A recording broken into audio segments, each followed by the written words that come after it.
buclí agus Colleen in Utah muigi gléibh mó leabhar.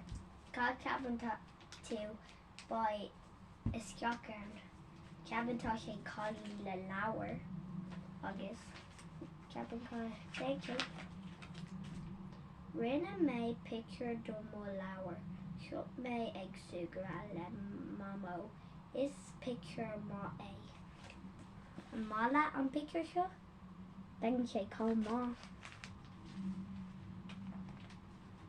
Rinne mé picture eile do mó leabhar. Thuig mise agus mamó chuig an siopa. For mé teddy beag buí. Feic tá busca tá mála aige agus tá sé an tetí a bhí for sé sa siopa. Rinne mé an picture eile seo do mó leabhar. Thuig muig chuig an linsnáva. Is má lom be go ag snáb.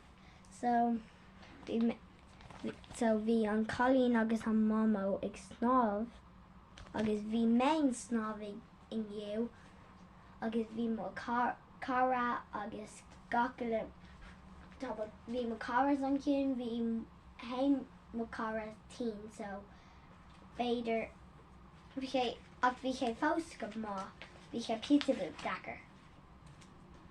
Cur mé picture eile in mó leabhar. Bhí mise agus mamó sa zoo. Honnig muig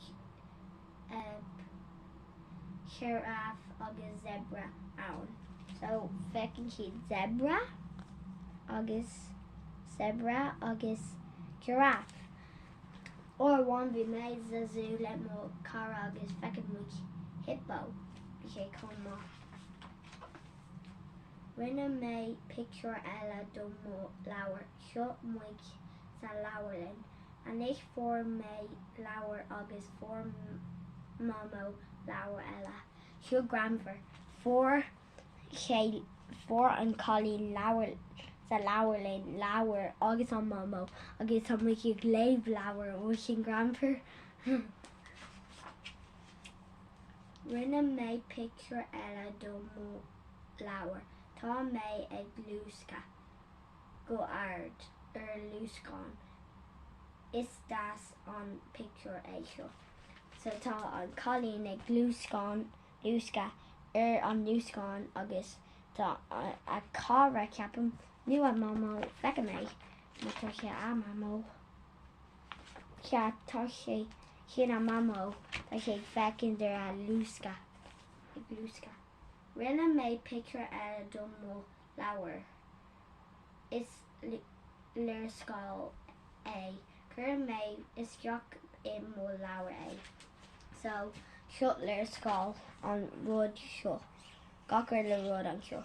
So bhí muig sa leabharlinn, an zoo, linsnáva, porc,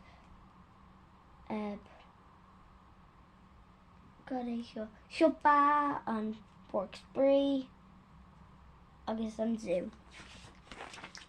An dúnach rud seo é an leabhar a rinne mé tá gach picture I mó leabhar. Sin go má tá gachar leabhar aige inis. Cur sé a aig isceach ann. A aig. Feic tá a aig isceach ann. Sin gachar dá inniu le gach duine buaca agus Colleen. Feiceann muig tú beidir mórú ba feiceann tú é. Get a whole subscribe. Feiceann mé tú mórach slán.